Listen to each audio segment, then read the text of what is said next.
I think you could reinvent Toastmasters. Like, I feel like this is a business I could start if I wanted to, which is like Toastmasters, I think, can be modernized. Like, you don't have to have the oversized suit. You don't need the like in-person meetups. Like, I wrote Discord Toastmasters. Like, I think you could do this whole thing in Zoom or Discord. Like, I think you just have people get into little chapters, practice this stuff, make, you know, they kind of meet people, they kind of learn some techniques, and they kind of get over their stage fright around public speaking. And the local ones ladder up into like the state ones, and they ladder up into like the national ones. And some people compete at it. And you get your certificate after going through the program. And it's like kind of a course. It's kind of a church, and it's kind of like a self-help, a seminar. That I think could be recreated in a modern way using Discord. That's my idea. React to that.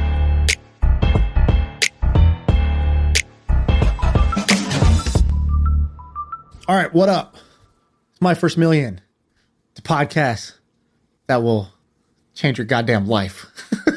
If you like your life, unsubscribe right now, because it ain't staying the same by the end of this. Listen to that again. That's a good tagline. All right. By the way, I think of all these amazing intros when we're not here on the pod, and then I totally forget to do them. Like last night, I was doing this little train sound to my daughter, and I was like, dude, I'm freakishly good at making this train sound. I am like the best at doing this fake train. I was like, I gotta show Sam. I'm just gonna start the podcast. Be like, Sam, you want to hear a train sound? And then I'm gonna do it. Ready?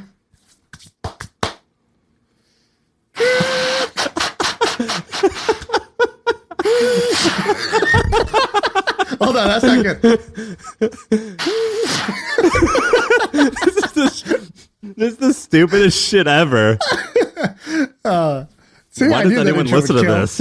A great cold open. All right, dude, talk to me about this dude who emailed us. This guy. Who's this guy? All right, so Jonathan was like, hey, you guys got to announce the winners for the clip contest, and I don't know who they are, but he's going to help us do it. Is it, Jonathan, is it this guy, Dylan, or can I tell a separate story about this guy? I don't know who Dylan is. Okay, all right. So this guy is a winner in my heart. He may not have won the contest, but I'm going to find a way to like employ this person because he's amazing. So this guy reaches out. I'm just going to read you the cold email because it was too good. He goes, it's like a ransom letter. Yeah. Yeah, I felt a little unsafe when I read this. It goes, I've clipped every MFM YouTube pod that has been released. Just all business, straight to the end. There he goes, hey, Sam and Sean. Then again, in all bold, I've clipped every MFM podcast episode you've ever released. I'm 22, unemployed. I'm moving to Israel next month, and I have nothing to lose. Just kidding. He didn't have that nothing to lose part, but that shit would have been a little dangerous. He says, I have nothing but $7,000 in savings. To avoid getting a job in Israel, I figured I'd clip all of your podcasts, and either A, you'll buy my clips channel, or B, you'll hire me to do this for you full time. You keep saying that you want to grow your YouTube channel, but you're simply not putting on enough content. Let me explain. YouTube short viewers are addicted to crack cocaine. YouTube wants to give viewers as much crack cocaine as possible to keep them addicted to YouTube. Your content is the crack cocaine. And crack cocaine addicts don't care about quality. They care about quantity, the amount of crack. And then he goes, here's what you're going to do. You're going to use YouTube Shorts to drive people to your main channel. Your main content is quality. Your shorts are going to be quality. Hire a dog, parentheses me, which is just incredible. Just an incredible way to start a sentence. Hire a dog, parentheses me, to pump out 100 shorts a day, get an average of 600,000 new monthly viewers that will come from the YouTube discovery feed. And then he goes, this is the ransom letter part. He goes, what's 600,000 new monthly viewers worth to you? Question mark. Your dog, Dylan. That's right, Dylan. You are my dog, man. This is amazing. This is an amazing email. Spoke straight to my heart. I love emailed this guy. them. Did you? I replied separately. Did you? No, I just forwarded it to everybody. I forwarded it to my whole team. I was like, this guy's a dog. And then he put a clip in there. He goes, here's an unlisted video from the account to prove it's me. And then you watch it and he's talking and he sounds normal and he's cool and he's interesting. And I was like, I freaking love this guy. I know. I emailed them. I was like, hey, I'm going to send your stuff to HubSpot and they could decide what they want to do with this. But like, can I hire you to do stuff? Because you told me you hired this content person. And I was like, I've kind of been sucking to my personal shit. Maybe I should hire this guy. And I emailed them. So I'm definitely going to talk to him. This was a really good email. I ignore just about every single email. But this one I replied. And I was like, so Dylan, I haven't replied yet, but you're going to get something from both of us or one of us. I don't know. Jonathan, you had some more logistical things to say about who actually won the contest. Who won the contest? So we do a contest. How did contest. this guy not win, by the way? Wait, and well, let's say, so we do a contest where we give 5,000. So basically, we have like these full episodes on YouTube. People go there, they clip them up, and they post them on TikTok and Instagram, whatever. They use our hashtag, and we just are going to select people, and we give them $5,000. But go ahead, Jonathan. Yeah, so we select one person who has the most views, period. And then the other one is just the person of our choosing. So Dylan, you are the lucky winner, it sounds like. But the actual winner was just some dude who created a TikTok with Neil Patel, and it said like, this billionaire spends 180K, which is not even true because he's not a billionaire. So that is the other winner. That person's channel is called... How many views did that get? That thing has over 1 million views, I think. 2 million views? Yeah. My first mill clip. How do these, like, there's so many kids that are doing this. They put on TikTok. How do they get so many views? Well, this guy is a genius because he took the right clip, right? So he took a clip of some guy saying how much he spends, which is gonna go viral because people get mad about it. People get mad when they hear somebody spending so much money and talking about it so casually. Because he also says in the clip, I'm not rich, but blah, blah, blah. And then people are like, yeah, you're not rich, bro. You spend 180K a month. And they like go off. And so that little thing is like a trigger. And it's like, oh, watch this. I'll trigger everybody right now with this one little clip. So I think that's what worked. Also in the comments, he was smart because somebody would comment and be like, who is this guy? Or and he'd reply, founder of Google? Question mark. Like the guy. So he's intensely replying the wrong thing. And everyone's like, dude, that's not the founder of Google. So all of a sudden the algorithm's like, yes. Comments, more comments. And so he would just reply like nonsense shit to people's comments. And then people would be like, you're wrong, dude. You're so wrong. He's like, yes, but I'm about to win this $5,000 off this 2 million view clip. So, congrats. But also, guys, I feel like we should, right now, they're all making their own handles like MFM Clip, Million Clip Boys. And like, they all have their own little handle. Like, shouldn't we get these people? It's only like, I don't know, 10 people who are really good at this. Like, could we get them behind like our actual clips channel and be like, whoever within this channel gets the most views gets the bounty for the month? How do you do that? You're going to give the password and login to 10 different people and just say like fight. Yeah. It's like you just like, we're just going to throw like one sword into a ring of 10 you ever people. Seen a cockfighting event? I'm down. Can we? Is that able to be pulled off? Like, how do you know whose is whose? But they put them in a Slack and give them all the login, and then when they post, it's like they have to say I posted X, and then you're like, all right, cool, jump up, put it in the spreadsheet, which one you posted, and then we'll keep track. Can we do that? That's great. Let's just do that. It'll also make it easier for all of them because then that account will have more content. So then all of them will benefit from the additional algorithmic juice. The followers that builds up will all be aggregated, and we will own the channel in the end, which is helpful to us. And so I feel like that's a better way to go. Sounds like Dylan's the dog. So we just put Dylan to work and he should be able to. Oh, Dylan, like in any good, like cockfight, two chickens or roosters or whatever fighting each other. It's like there's the one who's got like one eye. He's been through like 100 fights and he's still here. So that's Dylan the dog. And every new challenger kind of comes in and he kind of wrangles them and keeps them all together. That's how I'm viewing this. I'm about it. Anyone that calls himself a dog, I think is pretty cool. So I'm a simple man with simple tastes. yeah. Like, well, I only know like Dog the Bounty Hunter, but he's cool to me. So this guy, Dylan the dog, we're 2 for 2 for cool dogs. Your name's got an alliteration? Sweet, I'm in. Say no more. Where do we go from here? All right. Well, let's talk about this content remixer thing. So I posted this on Twitter. I think this is kind of what you were talking about. I was like, hey, man, I produce a bunch of content, but like, I'm kind of lazy with the follow-up. So, I'll produce the content of this podcast. But as soon as we, like, literally the podcast ends with usually you say, all right, we're done. That's the episode. And then literally it's usually like 1 second later, I'm like, I realize how hungry I am. I'm like, I'm going to go eat, bye. And then we like, don't talk again until the next, Dude, I don't even know. I had to like, you and I recorded. Today's Wednesday, recorded on Monday. I like messaged Ben on Tuesday. I'm like, why aren't the episodes out? And he goes, like, because we release it like next week. I'm like, we do? Since when? It's like, always. Last February. Yeah. Like, I don't know how this podcast goes on the internet. So, Yeah, or even when. I almost never, or like the other day, I like clicked it in the app, and I was like, oh man, like this description is horribly out of date, and this title and this intro, and I like sent Ben all these notes, and he's probably like, dude, we've been doing it this way for like, if you had a problem with this, why didn't you say anything for the last 9 months? And it's like, I don't know, I never listen, I never click it.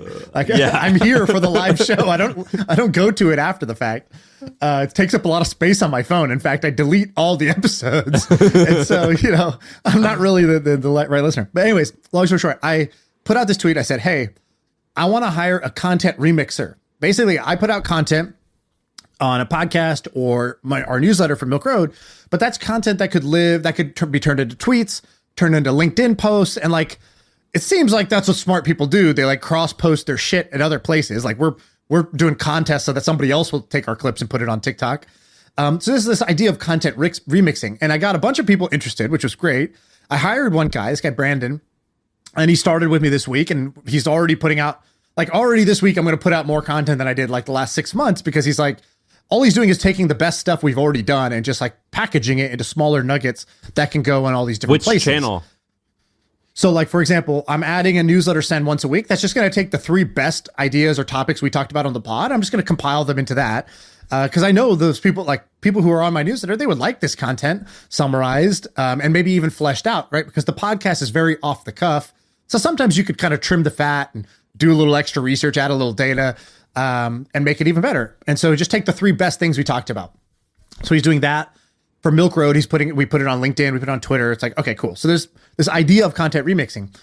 And as I was doing it, I saw a bunch of other people were like, hey, if you find anyone good, I would happily pay for this. I'm already like, up to my ears in like how much content I'm willing to create. And like, I would love it if somebody just took my stuff and repurposed it for other platforms. Who's an example of someone who reached out? So, oh God, who's their names? So I'll show you. Actually, the guy who used to work for you, Alex Garcia, I think is his name. Yeah. So he had tweeted out something very similar. He's like, you got to recycle your content. And a bunch of people had replied into that as well. So that's where I had seen, oh, wow, there's like, I'm not just getting emails about it, but like people publicly were also like, I would pay for this if you had this. Here we go. So this guy, I don't know how you say his name, Kai Hi. I don't know. He's got this famous blog, radreads.co. Have you ever heard of this? Yeah. How do you say the guy's name? I don't know. It's one of those words that I have only read on paper, and I'm too embarrassed to say it out loud. So he's probably got like, I don't know, tens of thousands or 100,000 subscribers. He goes, man, how would I train, and manage this person? Like, let me know if you find it. Another guy, KP, says, dude, this is so true. I need one for my newsletter. Another person comes in and they're like, I forget who it was, like somebody who's into like kind of buying businesses space. And they were like, yeah, I would kill for one of these. And so I started thinking like, actually, I've been noticing there's these like niche agencies that people create that are like this like productized service. So it's a service that they turn into like, hey, you need an exec assistant? Like, just come to us. We have vetted, trained exec assistants that we will assign to you, and we'll kind of manage that relationship and make sure that you learn how to use them and they provide great service to you. And you're not like, you don't have to find them. You don't have to train them. You don't have to worry about quality control. And so like, I think Athena is one of those it's like big in the like tech circles. Our buddy Jack, I think, uses one of theirs. We've talked about and we have like Squared Away. Our friend Marshall does Shepherd. Is it called Shepherd? Support Shepherd. Support. And they like scale pretty quickly. It's just a service-based business. It's very straightforward. My buddy Jesse Pujji, he did one called Growth Assistant. It's pretty dope. Basically, it's like, hey, there's people like in the Philippines that are really good at like managing your Facebook ads, reporting data in Excel like every day, like going and updating your SEO tags and shit like that. Like all these like little things that help your business grow. So he took the idea of like a VA or an executive assistant. He just rebranded it as a growth assistant. And specifically, they know how to do tasks that are related to growth. Like, I'll go get a transcript made and then I'll format it. I'll post it on your blog, or I'll look up your analytics and post it to you in Slack every morning. You and I have a friend, and they make $1 million a year, $80,000 a month, ghostwriting tweets for like popular people, not popular people, but like business people, writing other people's tweets and using his handle to click like on the tweets that they Amazing. write, so it gets traction. And Amazing. This person was telling me about this, and I was like, A, that's awesome, and B, like, if you wanted to and actually scale this into something that could potentially make like $4, $5, $6 million a year, I think you could do. I mean, it's just a boring agency. It's not like that cool, but I think you could just do like a Twitter ghostwriting service. I don't actually know how you would do it because this person who I mentioned, they do have some help overseas, and I don't actually know how would you do it. How do you teach someone in the Philippines to do this? I think you could teach it, but the hard part is like if you're ghostwriting for somebody else, like again, you need the source content from somewhere, right? Like the thought has to be somewhere. So anybody could write the tweet once you have the thought. Like for example, you did this with that, what's his name? The hockey player you helped like go super viral like 5 times. Chris. So Chris Pronger. Dude, that was like the easiest thing because I'm like, well, you've made over $100 million in the NHL. Like this is the easiest thing ever. It's right. like so you it's sussed out that this is an interesting story. Yeah, well, it's like a hot chick asking like for dating advice. It's like, oh, I mean, this is like this is the easiest game on earth, right? You know what I anybody mean? got Instagram tips for me? It's like, like move the camera down 3 inches. Yeah, it's just like the easiest. You know what I mean? Like he had the goods. You know, yeah.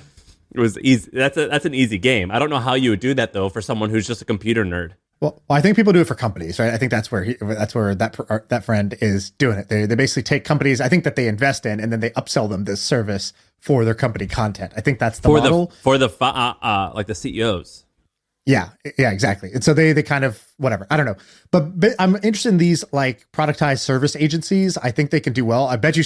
I don't want to do this, so like feel free to steal my idea of like content remixers. This already exists for like we cut clips of your YouTube videos. I'm not saying this doesn't exist. I'm just saying, dude, a lot of people sure do this could be successful. A lot of people are doing this right now for clips. So you and I know a couple people, like that guy Michael, who you met with the other day, and then what was the guy's name who we hired like 2 years ago to do Dylan and Henry. Yeah. Yes, and that's like fine. I think text is way easier, like way easier. Like right, like, and the market is better because podcasters are not a good market to sell to. They don't have money. This type of stuff. They're not making any money off this. Right. So you need to go for somebody who already has money and just has a shortage of time. And for them, words that bring them attention becomes more money, right? Like that's the trick. How much did you pay this guy? You probably don't want to say. I don't want to say. I already said his name, but whatever. It's a reasonable amount. So, but I would say if you want to see kind of how these work, that guy Jesse Pujji on Twitter, he tweets out the numbers behind his agency every like month or two, and so like they're now up to 500,000 a month in monthly recurring revenue. 400 or 500,000. There's a woman named Adrian who actually runs the company. So he had the idea. He had a friend or somebody he had worked with in the past named Adrian. She is the CEO of that company, and it's called Growth Assistant. And Growth Assistant basically just means like they fill out like spreadsheets. It's kind of like all the little junior growth hacky assistant stuff. So like I'll tell you how we use it for ecom, right? Or like we don't use them, but like here's what I would use. I kind of like this is for somebody who's not as experienced, maybe because like I already had people like this set up, so I didn't need to pay the additional like fee that you have to pay this management company, right? But basically, I'm like, hey, every day you go take all the these 5 KPIs from our Facebook ads, Google ads, and Shopify. You put them in this spreadsheet, you color code it. Then you take a screenshot, you put that in Slack. Because I want to wake up in the morning and I want to see our numbers color coded, and I want to be able to comment on it and take action. I don't want to spend the hour like digging through and updating this dashboard. And then secondly, it's like, oh, okay, cool. Every week I want you to go take the top sellers. I want you to reorganize the store based on these rules. And it's like, I'm sure there's some software app that can kind of do this, but like for every business, there's all these little nuanced, like sort of like duct tape together things that you do that just make it work a little better. But anything that's repetitive and anything you don't enjoy, you want to delegate. And so you delegate that to a growth assistant. You teach them how to do this. Like we do it with influencer outreach too. Like go to this tool, find influencers who match this criteria, reach out with this pitch. Here's the follow-up sequence I help craft with you. And then like every time they post something, put it in this Google Drive photo so that my ads team can use it, right? Like it's like it's like a pipeline, of organization. Can you tell me about this DTC Sodastream competitor thing? Yeah, I think it's a great idea. So I got a Sodastream. You probably already have one or have seen one. Dude, It's like a so new world for me. listen what I have. I have a Sodastream, okay? And then as a gift, I was gifted this thing. So a Sodastream is basically a canister. It's this thing, whatever, but you have to buy like a $30 canister. At the rate I was going, like every 2 or 3 weeks, because I use it a ton. Right. That's like all I drink. And it's like $30. So what I did was I went to a scuba store and I bought a huge scuba tank. And if you go to my TikTok, you can see it. I bought this huge scuba tank, and that cost like $30. And I filled it up with CO2 or whatever it is, and that's what I've been using to drink for my Sodastream, and it's the greatest thing ever. I just bought this attachment so I could use it. It's pretty amazing. That's hilarious, dude. Yeah, so I just got one. And I used to laugh and be like, oh, nice home brew you're doing for your water. Like, geez, like could you pick a more boring hobby than like bubbling your own like water at home? Dude, check the link that I sent you in the Slack or in the Riverside chat. Okay, let's see. Is this okay, it's a TikTok of your oh my God, this is hilarious. It's a giant scuba tank on the ground, hooked up, wired to your Sodastream. Is this not going to be like too high powered? It's very high powered. I like what I say at home is I want my bubbles to be aggressive. I want. I really thought your quote there was going to be cooler. Yeah, you're like that. I say at home. I always tell people I like my water bubbly. Bro, I needed something more epic. Yeah. But I do like aggressive bubbles. Like, Topo Chico. I want it like how it burns so good. That's what I want. And yeah, there you go. And that's what I want. So anyway, I did that. I bought like a piece for it for like $10. Like it converts a scuba tank into a canister for these Sodastreams. This Sodastream business, do you know that it's like a multi-billion-dollar product? Yeah, that's what I was going to bring up. So when I bought this, I was like, this is a great idea. I'm buying tons of LaCroix and stuff like that. It's kind of annoying. Go lug these heavy can things. I was like, actually, this does make sense to do at home. And the product is slick. You don't plug it in. Like I thought, I'm gonna have to like connect this to my water line or something like that. It's like, no, it's like just sits on your counter, no attachments. It's like fucking hands-free, wireless, Bluetooth. It's like an AirPod basically. And you put the bottle in, you pump it 3 times. You feel like you did it. So you get this like sense of accomplishment, and then you get the fresh sparkling water, and it's awesome. And it's not even flavored, but it's fine. And my daughter loves making it with me. It's like a whole activity. I can like, if she's crying, I'm like, you want to go make some spicy water? And she's like, yes. And so then we go and do it. And so I'm like, all right, this is an amazing thing. I go look it up. I'm like, I think this Sodastream could be big. And then like, of course, on the internet, I go Google. It's like, it's sold for $3 billion. Like, I don't know, 5 years ago or something like that. Like it's owned by Pepsi. I think they probably do $1 billion in revenue. Like I'm pretty sure. Right before they sold, they were at 900 something million in annual revenue, and then they sold, and like you haven't heard numbers since. And like I'm sure it's over $1 billion now.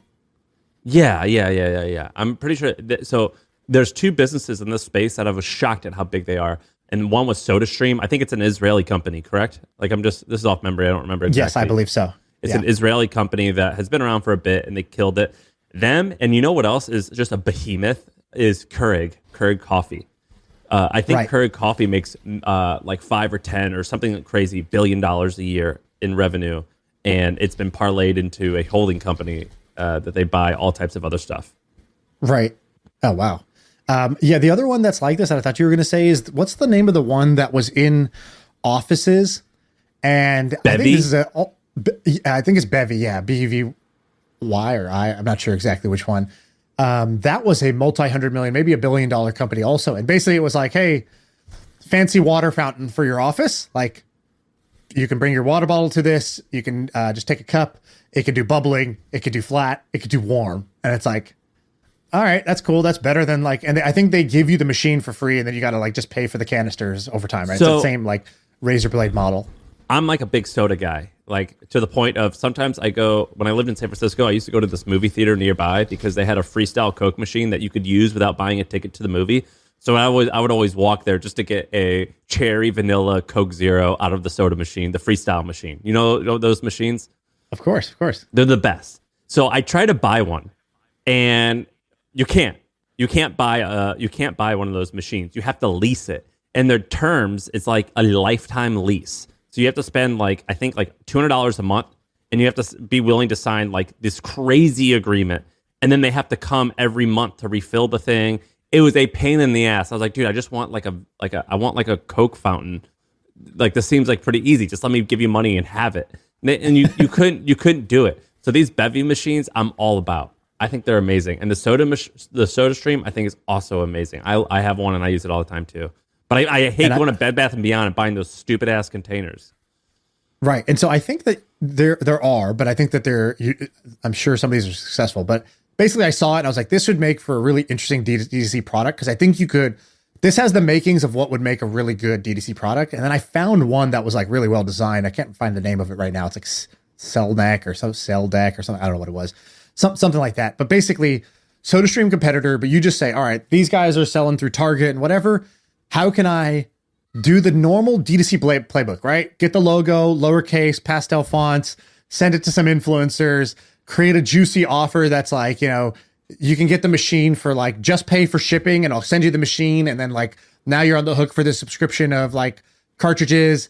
Someone's been reading the Alex Hormozi book. Make it small, make it big, do something to make it, add a twist to it. But damn, this thing could work. This thing could pop off. So I don't know. DTC SodaStream competitor. I think that's a $100 million plus idea. Yeah, that's an easy one. What else do you want to do? All right, let me give you another thing that I think is kind of cool. So I started teaching my course this week, and how'd it go? Is it bigger? I make it look easy, bro. I make it look easy. I heard people showed up shirtless. Yeah, there's multiple people who just come to the class without the shirt on, and I'm like, bold choice. Make yourself at home, and they're all ripped, so it's not like we do have a line, and the line is, if you're not ripped, you put your shirt on. If you're not adding to the visual appeal, you're taking away from the visual appeal. And that's my rule with my course. My class are my rules. Were the sales, how do they compare to is digital revenue dropping off? Highest sales ever. Really? For me, I thought it would be slower because the economy's going down. I don't know why. Maybe I sold it better. Maybe people just were like, oh, you know what? Yeah, life is changing. You got pandemic, you got layoffs, you got all kinds of stuff. What if basically, can I use a skill set here to win in this? What do I need to change given that the world is not the same as it was? I think there's an element of that, it's sort of a New Year's resolution effect where when the world changes a bunch, people assess what matters, and they realize oh wow, if I invested a little bit of money here, could I unlock more potential in this new path because my current path is being shaken up. And you did it on Maven? What the reason? Doing it on Maven. They've been they went overboard for me. It's been awesome. They're managing my course for me and doing a bunch of awesome helpful stuff. The first session, I was like, oh shit, okay, I gotta dust off the cobwebs. I gotta go perform. And right before I was like, okay, I'm going to go on. And I always work myself into a state of mind. And I'm like, I don't show up to these cold, or I don't rely on the slide deck or the material. I'm like, I got to perform. So I'm like, but I'm sorry. It's 10 minutes before. And I'm like, oh, I'm not in state right now. I got to get in state. So I'm like, okay, what do I do? And I'm like, I got to in NASCAR or whatever, where you pull over and they do the pit stop and bzz, bzz, bzz, and take off all four wheels, put new wheels on, they paint again, they slap the driver in the face, go. That's basically what I did to myself. I jumped in a cold shower and I immediately turned on this thing. I was like, this YouTube video, and I was like, all right, what do I need? I was like, I think if I come out hot with the story, I think in that first 2 minutes, if I just come in strong, people are going to be like, oh shit, this is going to be this is going to be different. Oh, this is going to be good. Because, that first impression is going to really matter. So I Googled this, I was amazing. I don't know what I wrote, but I was amazing start of a speech. I put that in YouTube or something. And it pops out this video from a guy who won the Toastmasters challenge. And the guy does this. He goes, this is good for the YouTube viewers. Maybe podcast, you're not going to know what the hell's going on. So the guy walks out on stage, not a great looking guy. Some, looks like my Indian cousin from somewhere. So he walks out and he's doesn't say a word. stands in front of the stage. He's digging into his pocket. You don't know what he's reaching for. Pulls out a cigarette, puts it in his teeth, gets a lighter, trying to light the cigarette. And you can just hear the crowd like murmuring. Like some people are laughing nervously. Some people are like, no, like you're indoors. Like don't do this. And like other people are just like, they don't know what to make of it. So already, motherfucker hasn't said a word. And he's commanding the room just by doing a pattern interrupt, right? So he comes out here and he's like, and he looks at the crowd because they're all reacting at this point. And he was like in his own world. And he didn't come out there and say, hi, I'm Shaan. I'm here to talk about, but nope. He didn't go out there and grovel to the audience. He's trying to light the cigarette. Then he looks like, oh, you're there? And he looks and he goes, what? This? No. And I was like, what? I was like, what is he doing? This is incredible. This is mind blowing. He's like, in just his facial expression, he was like, oh, what? What, am I doing something? This? No. He goes, you think this is going to kill me? Let me tell you something. You know how many people die from cigarettes every year? And I was like, and nobody does the answer. He's like, whatever. 4 million people die from cigarettes every year. He's like, you know how many people die from like obesity, from sugar? If I had brought out a cupcake, and he's like, nobody would have batted an eye. But I like this one little cigarette. Statistically shows that, like actually the biggest variable in me getting lung cancer is my genetics and not the fact that I smoke. Blah, blah, blah. He goes, and also I made all those facts up. So, and then he's like, by then he's got them like in the palm of his hand. They're laughing. They're like, they're intrigued. Everybody's paying attention. Then he goes into his talk and whatever, he like starts his thing. And I was like, this is the fire I need. I turn off the video. I run out the shower. I put on a shirt and I start my course. And I'm like, I don't do that. I do like a completely different thing, but that just sort of like set the mood for me. What did you do? Anyways, so what did I do? Oh, I go, so I first told the story. I go, I'm here, but I normally don't do this. And they're like, what do you, like, you're teaching this course. I just paid you money. What do you mean you don't do this? So I'm like, I don't really do this. I wanted to watch what an amazing, what does the best public speaker do? So I watched a video of Tony Robbins talking at the Dreamforce conference. Who here is from San Francisco? If the Dreamforce conference, if you're from San Francisco, because it shuts the whole fucking city down. And you're like, why can't I drive? Because Salesforce is having a conference? Like they shut down the roads. And people are like, yeah, in the chat. And then I'm like, all right. And Mark Benioff, CEO of Salesforce, goes, all right, guys, we got a special treat. The final speaker of the event. This guy's one of the best, but here's the deal. He doesn't come out to a cold room. This guy will not come out if this room is cold. He won't, and not temperature-wise. He's like, you need to have some energy. You need to be, I know it's the end of the day, but this guy won't walk out to a cold room. So let's get the clap going. And people start clapping. And he comes out and like, it's basically like he got a standing ovation before he even entered the stage. And I was like, I saw that. And I was like, new thing for me. I don't come out to a cold room. So I like demanded that they give me a little energy. And I was like, how about we start with a story? Who's down for a story? And they're like, yeah, all right, well, give me a story. I go, and I told a story. I've told it on the podcast before, the DMV story. And basically my message to them was like, look, let's all be honest. 98% of courses end in what? And everybody in the chat's like, waste of money, waste of time, blah, blah, blah. I'm like, so good decision. You dropped $1,000 on this course. And you know that the stats say 98% of you are going to end up with a waste of money, no results, no progress, waste of time. And I was like, okay, but we don't, we're not part of we don't want to be a statistic. So like, what's the right way to do this? And I told this story about like how my trainer, how he goes to the DMV, and normally the DMV is like this horrible experience. And he's like, I want a 5-star experience. So he decided to show up. He's like, if I want them to be a 5-star hospitality experience, like the Ritz-Carlton of DMVs, I'm going to show up as a 5-star customer. So I'm going to walk in with a different energy into that. And then and then a bunch of good things happened. He got to skip the lines. Lady gave him the thing. He didn't have to take the test, blah, blah, blah. I told the full story of that version. And I was basically telling them like, you're going to get out what you put in. If you show up to this, like, half of you are right now in the Zoom, you're slouched over, low energy, half checking your phone, not sure if this is going to be good or bad, like, not convinced, you're coming in with a 2-star attitude and a 2-star effort, you're going to get a 2-star result. And so I'm going to show you in this first session, literally how to attend a course. It has nothing to do with writing, but I'm going to teach you how to show up to a course. We don't learn this in school. I'm going to show you how to actually do this right. And I go through a couple of methods. That's actually amazing. So let's talk about this course thing for a second, because it seems like you are getting a lot of energy from doing it, right? In the moment, yes. I Yeah, enjoy you seem teaching it. I hate selling it. Fair. Okay, great. I mean, I don't think anyone really enjoys selling it, but I think you enjoy the act of teaching, which is good. This data is wrong every freaking time. Have you heard of HubSpot? HubSpot is a CRM platform where everything is fully integrated. Whoa, I can see the client's whole history, calls, support tickets, emails, and here's a task from 3 days ago I totally missed. HubSpot, grow better. So listen to this. What I did today is I've been doing this thing. I'm also going to be a little vague. I'm starting in this new thing that I'm working on, and I found a company in the space that recently sold for $2.5-ish million to a PE firm, and I found the partner at the PE firm who bought it. And today I just called them. I just picked up the phone and called them, and I go, "Hi, what's going on? My name's Sam.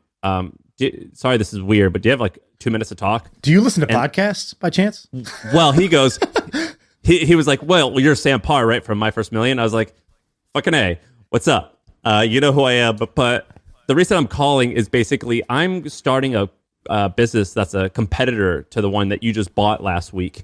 And I wanted to know why you bought that company and what made it great and what sucked about it. And he's like, whoa, you're really like coming forward. You're being pretty forward. I was like, yeah, well, like, here's the deal. Like, this is going to play out a few ways. I'm going to start this thing and it's going to fail. So, you don't have to worry about that. The second thing is I'm going to start something and I'm just going to like crush you guys. And the third way, I start something and you eventually buy us. But like, either way, like I'm happy to share what I'm doing and hopefully you can share what you're doing and maybe somehow we can figure out a way to help us. And I was like, I know that sounds cocky. I'm sorry, but this is out of respect. I think you guys are actually amazing. And, it was so productive. I'm sorry, but me and Dylan, we're both dogs. And so this is a dog like me coming to a dog like you. But this guy, he was like, he said, he's like, yeah, like I got to go tell the team that like, someone who's launched businesses before who has some capital is going into our space. And I was in my head, I was like, I don't want to do this, but I was like, dude, I bet you I could sell this company to this guy right now. Now. Yeah, on the spot. Yeah. Yeah. I was like, I think I could. I think just this phone call. Brother, you ever heard of addition by subtraction? Because I can tell you a little something about how to get rid of competition right now. If you could do some addition on that calculator of yours. Take that bad boy out. Let's come up with a number. Yeah, I was thinking about it. I'm like, can I just threaten you and maybe? No, I would never do that. But I was like, this might be an option. And so, but this tactic of calling these people, it's been very helpful. So I'll give I'm going to say two things. One, on the thing we were talking about earlier. All right, so this is my why it's okay to be douchey disclaimer. When me and Sam are like, oh, we're doing this thing, it's actually been easier. Like, we did this and it's just worked. And I did 5 things that worked. And Sam's like, yeah, me and you could do something easier. I'm like, I make it look easy.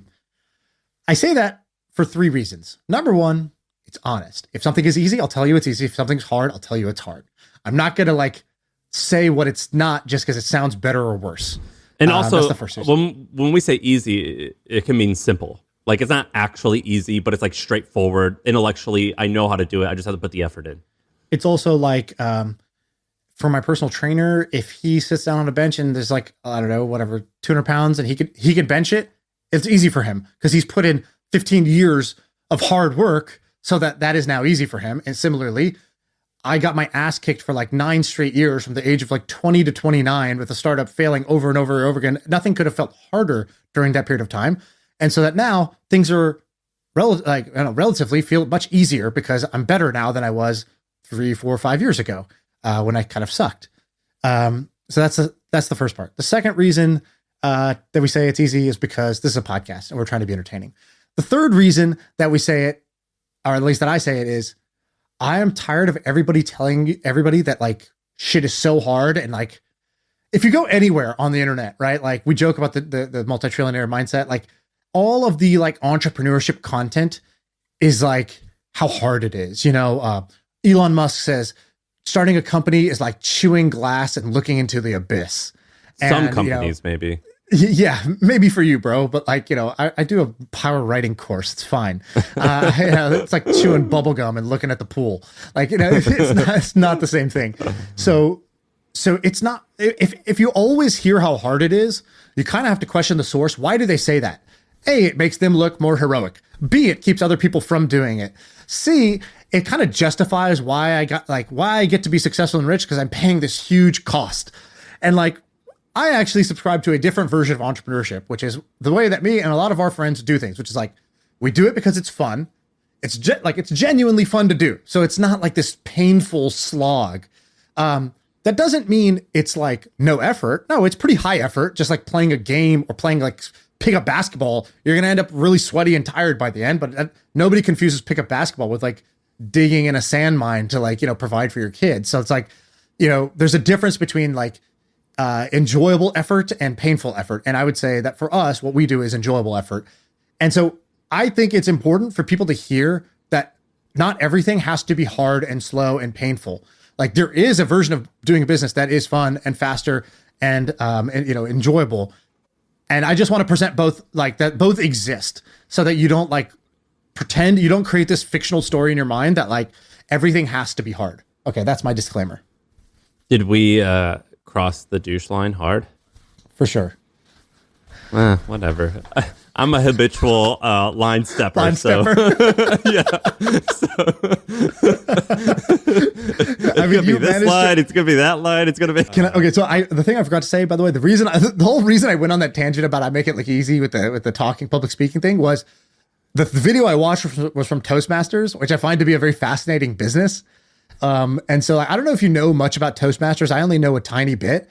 I don't even entirely know what it is. It's like it's an entity. It's like a group of meetups. What is it? Ben, Jonathan, have you guys ever gone to Toastmasters? Do you have any experience with this? Do you know anything about Toastmasters? I know what it is, but no, I've never been. I have no experience with it. How would you explain it in your words if Sam doesn't really fully know? I think of it as a public speaking group where people who maybe don't feel comfortable public speaking go and they give little speeches to each other so that they can get comfortable with it and learn more about public speaking. And Jonathan, did you have something? Yeah, I would say it's like people who wear oversized suits who've been doing it for years, or people like me who probably went when I was like, 15 and was just like trying to like get better at talking to girls or whatever. The oversized suit thing is so spot on. Like you can't watch a video of this and be like, 36 long. You sure? You sure that was the right number? I'm shocked you know what that means. I mean, you don't even own a suit. I don't, but I just like, I watch TV or something. So, so Toastmasters is this old school thing. It gets around like the one of the biggest fears people have, which is public speaking. One of the biggest desires is to be able to be a good public speaker or be comfortable speaking to strangers. And so Toastmasters, it's like Alcoholics Anonymous in a way. It's like these local franchises, local meetups run by local chairs. And you go to the actual place. I think this is at least how this is the picture I have in my mind of it. You go to the place and they kind of like teach you things, but then you also get practice in this kind of safe space with a bunch of other people who are trying to get good at this. And it's very, very useful. It's been around for like 20 years. And there's like a whole like ecosystem of people who really care about Toastmasters. I think you could reinvent Toastmasters. I feel like this is a business I could start if I wanted to, which is like Toastmasters, I think can be modernized. Like you don't have to have the oversized suit. You don't need the like in-person meetups. Like I wrote Discord Toastmasters. Like I think you could do this whole thing in Zoom or Discord. Like, I think you just have people get into little chapters, practice this stuff, they kind of meet people, they kind of learn some techniques, and they kind of get over their stage fright around public speaking. And the local ones ladder up into like the state ones, and they ladder up into like the national ones. And some people compete at it. And you get your certificate after going through the program. And it's like kind of a course, it's kind of a church, and it's kind of like a self-help seminar. That I think could be recreated in a modern way using Discord. That's my idea. React to that. You want to know something interesting? So Toastmasters is a nonprofit, so all their revenue is public. Guess how much revenue they do? I'm going to say $20 million a year. Wow, not far. 36, it looks like. $36 million a year in revenue. And it's from membership dues and fees. So it's like a subscription revenue. Wow. What do they charge? And they've got $63 million in the bank, it looks like. Wow. Let me manage that for you. I could. Would you like to walk away with half that, but with a great story to tell? Because I do have some crypto investments for you. I agree with you. I think that I think it could work. How many members do you think they have? I bet it's a huge number that pay a tiny amount. I feel like they have like lifetime, like 30,000 or 50,000 members of Toastmasters. Is that real or is that overkill? I can't find it on their thing, but I can't find it on their my favorite type of pop quiz. Glad you asked. I don't know. I don't know how many members they have, but I'm on board. I think this is really interesting. Dude, Google. Have you seen their logo? If you think of a villain from Batman, that's what their logo looks like. It's like a really old school. Yeah, like Corporate International. Yeah. What the name should be. Headquarters Inc. It like it's a clip art globe with like a blue clip art globe with like, you know, the corporate name wrapped around the globe. Wow. This is interesting. I hadn't looked at this in a minute. Yeah, I mean, I'm on board. I've gone to these before. They are pretty life-changing. I think learning how to public speak, I always tell people this, is the only class I took in college that had an impact on my life. Was like debate or speech class or something, whatever it was called. But that's like the only class I think that actually matters that I took in college. So I think these things are life-changing. Yeah, if somebody's working on this, reach out to me. I just want to know about it. Specifically, do not reach out to me if you're like, I'd love to talk to you about potentially I might work on this. Don't do that. If you do it, tell me and just show me a link to your thing. And then let's not do a call, but I'll check it out and then let's talk more. That's my that's how I'd like to do this going forward, because I get a bunch of inbound every time I say that, and it's like not the right type. I'll give you the right type. I talked about, it'd be fun to create a company like Pixar. Like maybe that's what I'll do. I feel like I could. Like, that would be amazing, and it'd be so much fun. Dharmesh liked that. Yeah, I like what you're about to say. You got all hot and bothered. Is that where you're going? I was about to say all hot and bothered. Did you see what he said about a boss? Did you see? Someone goes, "Damn, Dharmesh came on the pod and talked about like how he's not worried about losing $500 million. That's some real big dick energy." And he replied, I forget what he said. He goes, "That's very nice of you to say that I've got BDE, but I really think it's more like I've got I try not to have that energy, but I try to have SEV, small ego. What was it? Vibes, small ego vibes." And I replied, "That's such a big dick energy thing to say." And he loved it, and Sarah was like, "Man, Dharmesh is such a great guy, but does he know that he needs to tell you to shut the fuck up because he needs to like put you down right now because he's so nice and he just like puts up with all this bullshit." No, it's great. In fact, your HubSpot experience is, I feel like, the opposite of my Twitch experience. Like, you got acquired, and I feel like they're like, "Go on, cowboy, do your thing out there," and they're like, you know, they love it, and they're like, "Oh, Sam, you know, vaguely, you know, offended, you know, 1/10 of the population today. Ah, what a guy, you know, it's all good.